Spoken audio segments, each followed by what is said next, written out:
Spending your summer on a tablet is often looked at as a bad thing. So is sitting around and playing video games. But with the help of Verizon for over 200 middle school students, mainly comprised from Title I schools, it's a summer that's being spent in STEM.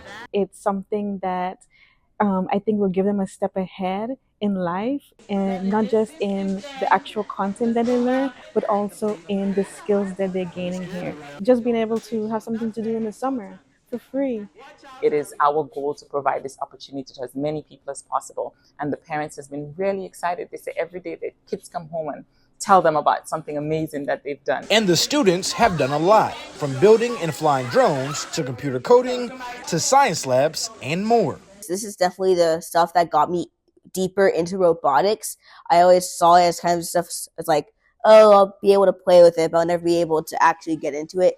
But now I'm actually building a robot this summer, and it's so fun just having to design all the parts and having stuff fit together. They're able to get a head start on it. That's some of the amazing things that they see done with technology and television.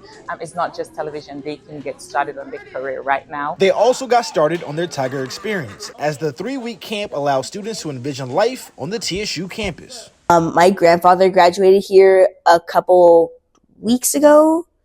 He got a PhD in criminology, and it's very cool to be walking on the same campus he's been walking on. The fact that we get to use our resources and provide back to the community is awesome. Coupled with history, this is the place to be.